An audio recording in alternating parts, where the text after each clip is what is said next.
Ang isang price projection ng XRP na $40 ay maaring mukhang wishful thinking para sa karamihan ng mga industry commentators. Ngunit nananatiling kumpiyansa ang market analyst na si Egrag sa isang price surge sa ganitong antas sa hinaharap. Ayan, patuloy na nagpapakita si Egrag ng mga short at long-term targets para kay XRP. Ina-update ang kanyang mga naunang pagsusuri upang maipakita ang mga kasalukuyang pagbabago sa market. Gayunpaman, sa kabila ng kamakailang price slump ng XRP, kasabay ng malawakang pagbagsak ng crypto market, nananatiling bullish si Egrag sa hinaharap kay XRP. Yan, XRP stock in an ascending triangle. Yan, ang patuloy na bullishness na ito ay pinatunayan sa isa sa kanyang pinakabagong mga ulat kay XRP, kung saan tinawag niya ang pansin sa mga kilos ng asset sa weekly chart. Ipinakita ng chart ni Egrag na kasalukuyang nagtitrade ang XRP sa loob ng isang ascending triangle na nagpatuloy mula noong 2018. Ang data mula sa chart ay nagpapahiwatig na nagsimula ang formation ng triangle nang bumaba ang XRP mula sa all-time high na $3.31 noong January 2018. Kasunod ng crash, nagtala ang XRP ng mas mababang lows hanggang sa bumagsak ito sa halagang $0.1140 noong March 2020. Ito ang pinakamababang presyo ng XRP mula noon. Ayan, ito po yung kanyang chart. Ayan, Egrag Crypto. Ayan, ito po ay mula sa kanyang weekly chart time frame. Ayan, kay XRP. Ayan, nakikita po natin dito sa ating bandang kaliwa yung kanyang ayan, profit target, entry, stop loss. Ayan, ascending triangle.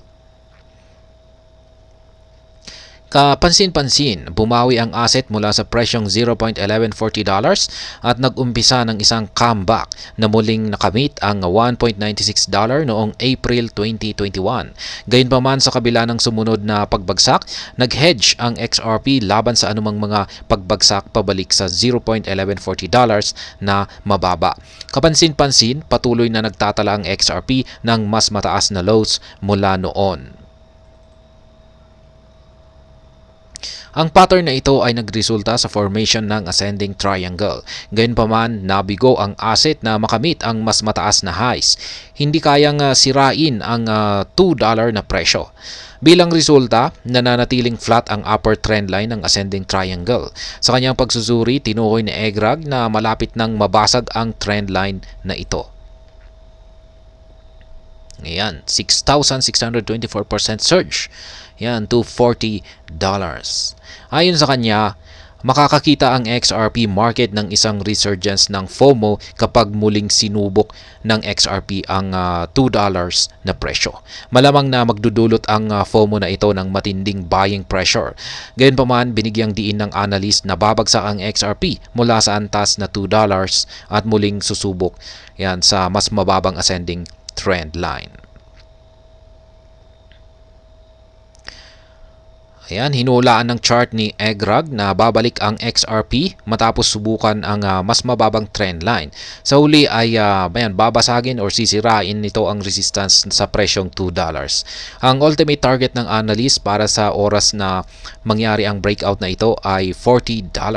Ang presyong ito ay kumakatawan sa isang malaking pagtaas na 6,624% mula sa kasalukuyang halaga ng XRP na $0.5948. Yan, samantala na sa isang bearish na sitwasyon ang XRP sa short term.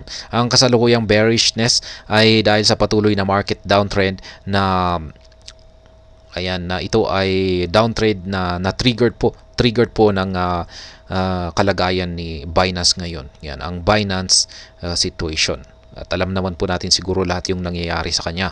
Ang XRP ay bumaba ng 2.96% sa nakaraang 24 na oras, na may 36% na pagtaas sa trade volume na yan $1.7 billion. Ayan ang hula, $40.